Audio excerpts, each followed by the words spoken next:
All right, guys, welcome back to our Business Besties monthly episodes. I'm Kendra Swalls, and I'm here with my business bestie, Katie Brinkley. Hi, Katie. Hey, Kendra. And for those that are watching us on the YouTube or checking out any social media clips, I am wearing an amazing jersey in this episode because my lighting just would not work out unless I had this jersey on. So for those of you listening to the podcast, you're going to have to go check us out on YouTube and see this awesome jersey that I The have on. magical jersey that, for whatever reason, has completely changed the lighting in your room. It it has completely changed my lighting. But one of the things that I love about these episodes, Kendra, is it allows us to kind of showcase a little bit of our entrepreneur journey, some of the mistakes that we've made, some of the do-overs that we'd like to have, and some of the tricks and tips that we have found have helped us level up our businesses. So excited to join you on this month's Business Besties episode. Yeah, well, I'm even more excited because hopefully soon, in a few days, we'll get to do another one of these live together, which is super exciting. You're actually traveling here to Dallas. So I'm excited to see you in person, in real I life, and not know. just through a screen. I know, I know. And this is one of the things we've talked about this on past episodes about the connections that you can make online these days. I mean, I remember there was a time not too long ago that I was at a Colorado Avalanche game with my uncle, and there was something that said Zoom on the side of one of the hockey rink. He said, "What is Zoom?" And I was like, "Oh, it's for like video conferencing." And nowadays, everyone's heard of Zoom. Everyone's, I mean, like Skype kind of, but I mean, like all of these possibilities have happened because of the pandemic. People are more willing to make these connections through a screen and, become best friends with somebody that lives in an entire different state than you. I But know. one of the things I want to talk about in today's episode is something that you and I also kind of were on different sides of the fence until recently. Um, now, the conversation I want to talk about today is batching. Yes, batching your content. And one thing that you did that I did not do was batch your reels. You created all of your reels and kind of saved them in a spot. But before we dive into too much into why you should batch, just why don't you explain really quick what batching is, and then we can kind of go down why you should schedule your content in batches. Yeah. So batching your content just means that you are creating like a decent amount of content, a bulk of content all in one sitting. So instead of saying, like, I'm going to create a social media post, one post a day, every single day, you maybe sit down on Monday and you create all your content for that week. And it's not just for social media. Like, we'll talk a lot about social media batching today in this episode, but it can be done for email marketing, for blog content, video content, podcasting, like what we're doing today. Like, you can batch content anywhere in your business that you're creating content. And the benefit of it is that you can utilize times when you're most creative, times when you have a quiet workspace, times when, maybe you have more time to focus on something, or maybe it's when you have good lighting for recording videos. So you record them all right then, or your hair and your makeup's finally done. So you do it all right then. So instead of trying to do it one little piece per day or per week, you're doing it all at one time. And it just helps to kind of save time and helps you to not have to worry so much every single day about, oh, what am I going to post today? I don't have anything done. It gives you a little bit of peace of mind. Well, and exactly, it gives you peace of mind. But I definitely feel like for me, especially, it gives me that opportunity to enjoy social media again. I mean, I batch my podcast, I batch my social media, but batching my social media is a huge game changer for me to actually go in and enjoy using the platforms as a user. So I'm not just sitting there feeling like I'm a content creator, like running on the hamster wheel. So I have 4 steps to having a successful content batching system. And the very first one is creating your content pillars. I definitely feel like before you begin batching, having those defined content pillars make it so much easier for you to actually uh, gets that I call it the skeleton kind of in Mm-hmm. place. Yeah, the And then framework. you can kind of go in and fill in the meat and all the good Yeah. stuff. So talk to us about different content pillars that you currently use. So first of all, I want to well, let's define what content pillars are. I think that it is basically the topics that you are going to be creating content around. So for example, with my content pillars, I have roughly 5, if you include my podcast, because I have podcast topics and episodes. And then I talk a lot about like social media marketing, email marketing, um, branding and marketing in general, just kind of relationship marketing. And then there's also mom life. So I talk about like my behind the scenes. What is it like being a mompreneur? What is it like being, a business owner, entrepreneur, those kinds of things. So those are my basic content pillars. And then I can then create content inside of each pillar. And it helps to give me a nice, even though it's not like every Monday I post about social media and every Tuesday I'm posting about email marketing or whatever, but it gives me a nice framework, or like you said, kind of a skeleton to go in and go, okay, I'm going to do one of each of these different pillars.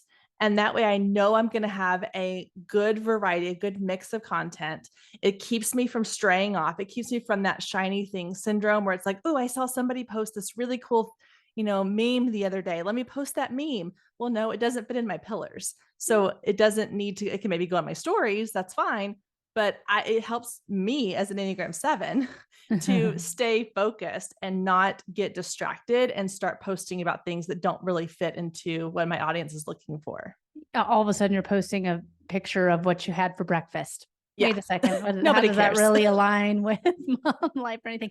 But that's the thing. When you sit down and create these content pillars, the themes really should be about your business, your industry, or your area of expertise. And I always recommend kind of writing them down, because when you're first getting started, you can find yourself getting stuck into that rabbit hole of like, okay, well, now I'm just going to do another tip, or now I'm just going to do another, you know, uh, current sale, or go to the website for this reason. So when you have these content pillars, it makes it easy for you to see like, okay, well, on Monday, I just posted a link to book a call with me. I probably shouldn't do that again that week. Maybe move it to next Thursday or something. So that way, when you have all these different content pillars, you can get the idea of the skeleton. So you're not posting the same thing time after time after time. Now, when you're in the middle of a launch, that's an entirely different Right. conversation that we will have on another episode. But defining those content pillars, I definitely feel is step 1. Step 2 is taking a look at what your past posts have done. So really diving into your existing posts, what posts worked well and which ones kind of had a swing and a miss on. And it also works too for looking at competitors. I think looking at their past posts as to what has worked well and what has kind of missed the mark on. So What I'm curious, hold on. Do you track that? I mean, other than looking into like your insights and seeing like, okay, this posted really, really well, or this one didn't do so well, even though I thought it might. Do you like track those in any other way, or like the competitor content? How are you organizing that? So there are tools out there. I know Agora Pulse has great social listening software. I don't use Agora Pulse. Someday I would like to move over to that system just for the social listening aspect, but there's a number of different softwares out there. I've talked about Flick numerous times. And one of the things that I like about Flick is that you can actually analyze all of your posts and all of your hashtags that have worked. So obviously this is kind of more of an Instagram specific strategy, but you can look at past hashtags that have worked. You can save, so I'll save a lot of my competitors' hashtags and I'll run reports on what hashtags have worked well for them so that I can then go and incorporate them into some of my posts or some of my clients' posts. I think that there's other apps out there. I think there's an app called Plan, and it'll give you an idea of like the different content types that engage and excite your audience the most. But one of the things with this is, it's more than just hashtags. what time was the content released? What type of post did you, so for me, my reels on Monday night, they do the best. It's better than if I post a reel on Thursday at 9 a.m. Now, one of my competitors, she posts her reels at 6 a.m. on Mondays. I've tried that. My audience doesn't go for it. So you have to really look at what has worked well for you. You can do that competitor analysis, but once you kind of figure out, okay, reels Monday night, between 7 and 9 p.m. That's when I need to push out my reel. I'm not going to be posting a carousel post or a single image on those Monday nights. I know that reels are the best thing to use. So looking at what worked well in the past. And I mean, you can still go back and look like, was it a video? Was it a graphic? Was it a carousel? And kind of tweak your content based on that. But again, like Kendra, you do a ton of reels. So, I mean, I would be looking at, okay, this reel got 10,000 views at Tuesday at 3 p.m.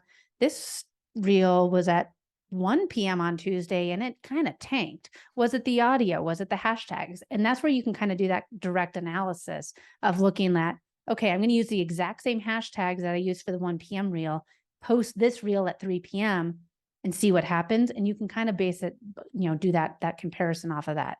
It kind of sounds like a lot, but really it's only 1 month of really diving into the analytics.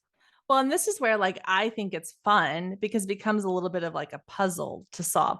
Is like the example you gave of, okay, you post a reel at, would you say 3 p.m. on a Tuesday and it does really well, but you posted one the following week at 1 p.m. because maybe you were not available at 3 p.m. to engage or whatever, and it tanks. You could easily say, okay, it was the timing, but there's so many other factors. It's the content, it's the audio, it's the caption, it's, did you share it to stories? Did you not? There's so many different factors that it's kind of fun to play with. And this is another thing that I like to do is I like to go back through my old content. Like you were saying, like go back and look at what's done well. But then sometimes I'll take the ones that either did well or even the ones that didn't do well. And I'm like, well, maybe if I present it in a different way. And so if I take something that was maybe just a static image post and I'm like, this had a really good message to it, but it just didn't get a whole lot of reach. And then I will use that same idea, but in a different format, whether it's a carousel or a reel or something like that. And so just because something didn't perform well, I don't want you to like throw the baby out with the bathwater. Like I want you to also look and go, okay, what parts of this do I still think my audience needs? And just how can I tweak a few things so that maybe it gets the love that it really deserves? For sure. And I think, this is where having, somebody on your team that's really looking at the insights for your social media can make a difference, because I mean, it's obviously like I work in social media, but at the same time, I think that when you're just pushing out content after content, you're like, I'm not getting any leads. Well, why? Because is it what you're pushing out? Is it because you're not posting at the right time? Are you always posting links to, just work with you? Are you not giving any value? So you really need to have those content pillars figured out. You really need to look at, what is working. Look at your past posts and see what worked, what really worked, and what kind of, again, you swung on and missed. Yeah. Step 3, brainstorming your post topic. So once you have your content pillars established and you've looked at your previous posts, I always like to go in and think of fresh content ideas. So I have it on my notes of my phone.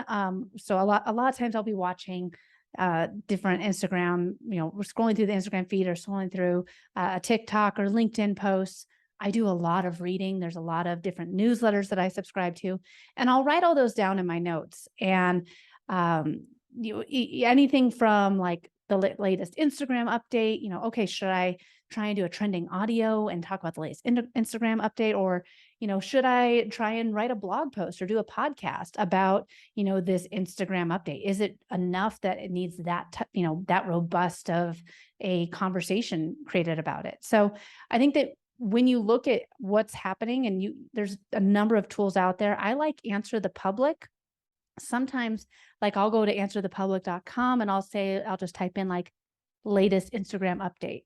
And it'll give me what all the search terms are, the most common search terms for that exact keyword phrase. From there, I can just go in and be like, okay, so people are really asking, why did Instagram do another update? Okay, that's going to be my header for this next, social media post.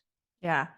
This is one of my favorite parts of like content creation is the like curating things.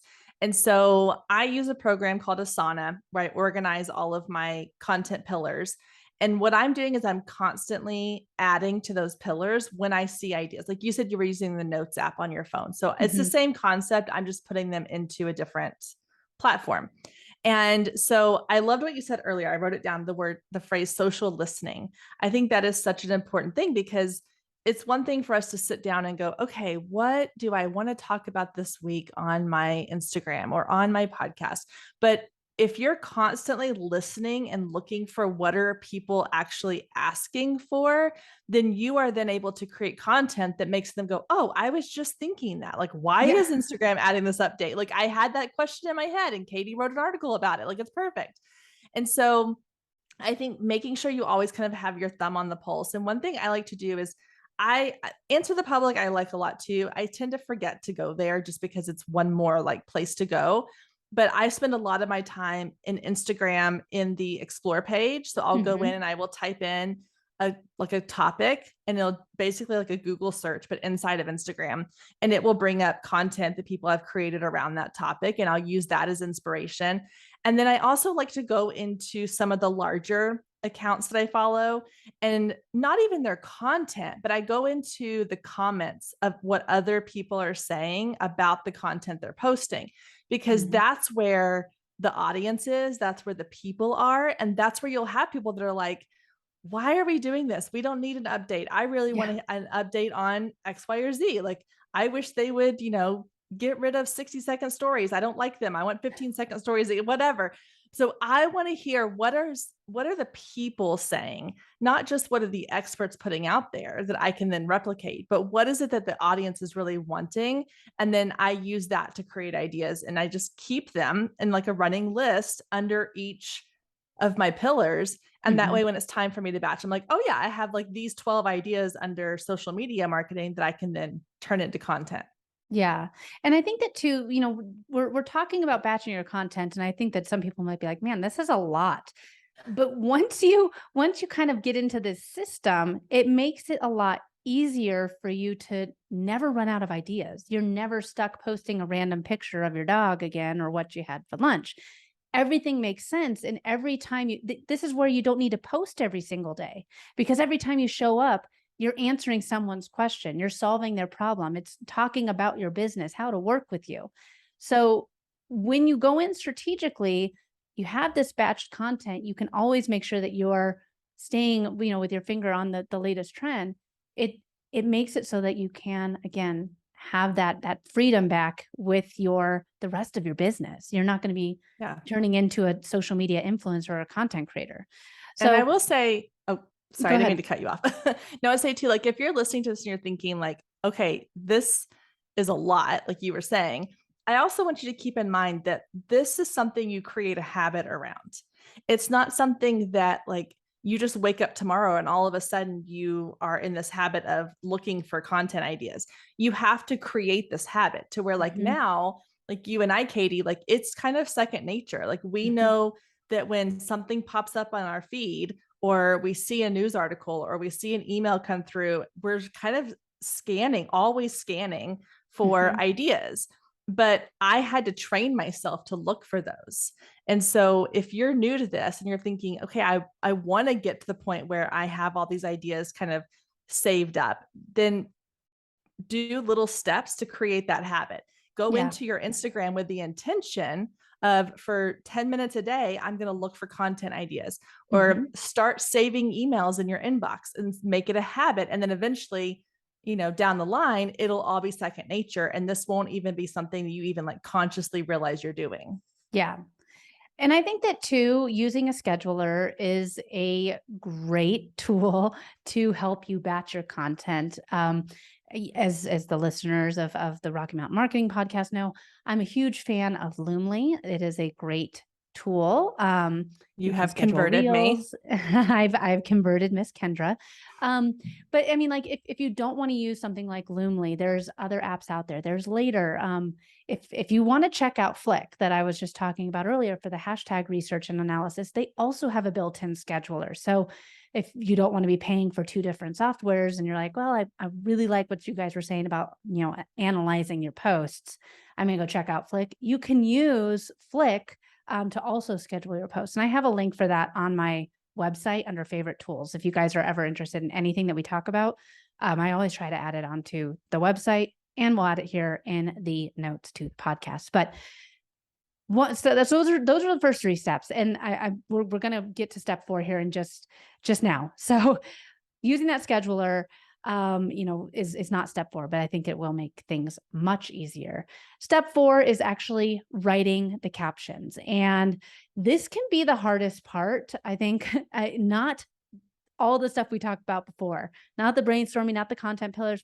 Really, the content pillars, once you have those figured out, it's basically done for a very extended period of time, until you maybe decide to change your business up a bit. But content pillars are basically, once you set it, you can forget it.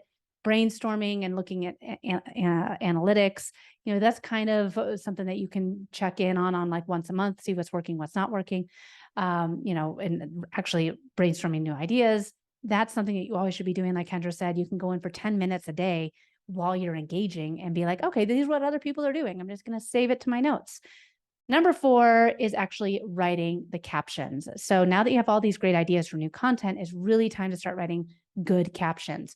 And the most important part that I think, if you don't write anything else in your Instagram, LinkedIn, Facebook, whatever social media platform of your choices, if you write nothing else in here, you need to have a hook. It's that first line that stops the scroll and it draws your audience's attention in to make them stop scrolling. So you want to use words and writing styles that will compel them to click see more. Those 3 little dots and see more. You want to have the hook to entice them to click see more. Well, and I think you gave a perfect example of a hook a minute ago with your title of like, why did Instagram create another update? Or why did Instagram feel like we wanted another update? Like anything that kind of piques interest or curiosity, or that is like, another good one is like 3 tips to do blank, or 3 ways to solve X, Y, or Z. Like anything that you are doing that's going to make people go, ooh, I want to know like 3 tips. That's great. I always like quick, easy tips. Or yeah, why does Instagram keep updating this? Like I want to find out. So maybe she knows the answer. So again, you have to kind of get into the mind of your audience and go, what is going to get them excited enough to click those 3 dots or to click that read more? Because even on Instagram, you only get like a couple, like that one line, and then they have to click to see the rest. So it's like an email subject line. If your email subject line just says great info inside, Katie's latest newsletter. Yes. Sorry, Katie. I love you. I'm not opening that email. No, I mean, I wouldn't open it either. So you want to make sure it's enticing enough that it does create interest, curiosity, excitement, and that you deliver on whatever it is that you say in that first line also. And I think that too, with that first line, you want to have the hook, that hook to get them to see more. But once you've, enticed them to see more, don't just leave it with one long giant paragraph. Use those line breaks. Instagram now, you don't need to put those little dots in there anymore. You can actually hit the return or the enter button to give line breaks. But keep in mind that the majority of people who are looking at your content are skimming it. They're looking at it very quickly. What in this applies to me? What stands out for me? They're just looking for the keywords that stand out to them. So whether they want to see just quickly their answer, they want to see a statistic, or like for all the real estate agents out there. Oh, wait, it said real estate agents. Wait, hold on. I'm a real estate agent. Why do I want to read this? Hold on. I know I clicked see more, but now I kind of really want to actually read the whole thing. Keep in mind that people are skimming it for those keywords that stand out to them. So use the line breaks and make it very easy to read. And I think that also emojis can help kind of stop somebody while they're skimming. Like, oh wait, why are they doing this laughing emoji? Did they say something funny? Yeah. So and then always call to action at the end. What do you want people to do with this post? Yeah. So I have two thoughts on that. One is I think the idea of the line breaks and keeping it really easy to read is not just for social media. I know when I open an email from someone, if it is one giant paragraph, I immediately click away. Yeah. But if it is like short, little, easy to consume sentences or one or two sentence paragraphs, or they have a bulleted list. And I've had someone tell me this before. They're like, I love when you do your Instagram post and you put the like little emoji numbers of like Mm-hmm. 3 ways to grow your email list. And then I do emoji 1 and I give it 2, 3. And they're like, it just visually makes it really easy for people to consume. And so all those things make it really easy. And then your call to action, I cannot say this, like emphasize this enough, how important the call to action really is, because I see people all the time who are like, I'm putting out great content, but nobody's engaging with it. And then I go look at their content and they're not asking people to engage with it, Yeah. or their call to action is something that requires people to like give a super thoughtful response. And I'm like, I'm sorry, I love Instagram, but people are not going on there to give a thoughtful response. They Yeah. want a quick, easy way, whether it's like this post, share this post, drop an emoji in the comments if you agree, give me a thumbs up, like something simple to train your audience to engage. And then you can maybe come in later with a little bit more of the thoughtful, thought-provoking calls to action. But I had a reel recently where I literally said at the end of the reel, follow for more tips. And I had over 40 new followers Yeah. just from that one reel because I Yep. spelled it out for them. It's like going back to my teaching days of like, first graders. It's like, oh, you want me to put the scissors away? I have to actually say, go put your scissors away, so Mm-hmm. tell them what you want them to do. Yeah. And I think that too, like this is one of the things where I will have different posts go out and I will say, like, save this post for later. Share this with somebody that needs a subtle reminder, or that could use this reminder. Comment below if you've ever blank, blank, blank. I mean, like exactly with what you said. Don't try and tell them to do all the like comment and save. Don't tell them to do too many things. Yeah. Realize like carousel posts, those are great ones to tell people to save for later. So, or reels, make sure to like this post or make sure to follow for more tips. Those are great, calls to action for reels. So I think go in strategically with your call to action at the end and know, like, I'm okay if this post only gets like 40 likes, but it ends up having 400 saves. That's what I wanted people to do with it. Yeah. So I want to kind of, before we wrap this up today, I want to kind of go over a couple things that I've seen people either have questions about when it comes to batching, or that they kind of get stuck on when it comes to batching. So one is, especially when it comes to recording video, the idea of batching is just keep it simple. Like set your phone up somewhere, make sure you have an idea of what it is you're going to work on that in that period. So if you're recording something, if you're recording reels or maybe YouTube videos, like have a list going in of these are the 5 videos I want to make sure I get done in this sitting. And then know going into it what it is you want to do for each one. So you're not sitting there for half an hour going, oh yeah, okay, there was this audio I wanted to use and I don't remember how they used it. Have all of that done and ready to go. Yep. And then the other thing is I see this question asked a lot with reels is if you're using trending audios and you batch record your audios or your reels, then what happens if by the time you get ready to share that reel, the audio is not trending anymore? So what I usually say to that is one, right now, at the time of this recording, now this could all change tomorrow, who knows? But at the time of this recording, Instagram has even said that they are really kind of emphasizing original audio. So I don't worry. And even if something is trending 2 weeks ago and I hop on the trend 2 weeks later, it doesn't bother me. Like I'm not someone who is so concerned with trends. And I encourage people not to focus too much on trends and focus more on just getting the content that your audience is going to want. And that it doesn't matter if it's something valuable and the trend is already over or, past its prime, but it's valuable, your audience is still going to want to engage with it. So don't let that be something that stops you. So going into it with a plan and then not worrying about, when this goes out in 2 weeks, is it still going to be trending? Because as long as it's value-based, it's fine. Well, and with what you said too, Kendra, I mean, with the original content on Instagram and original audio, it actually is making things easier for us to batch our content because then we don't have to worry about constantly being on there and looking for that trending audio. So this is where, like, in my, social media scheduler, I have in there, all of my reels with me talking or my original audio. They are set, ready to go. I have the captions written and everything. But then I have in there too, like once a week, trending audio, reel with trending audio, which is the one I posted recently with the little like typing thing. But that was a trending audio. So I already knew, like, going into the day, I'm going to be looking for some trending audio and I'm going to create a post about it. But I knew that that's how I was going to be spending my social media time for the day. And I could spend that time creating an original reel or a new reel with trending audio because everything else was already batched for the rest of the week. So I think that using a social media scheduler is one of the best tools that you can have, no matter if it's you doing your social media, an assistant, if you have a marketing team.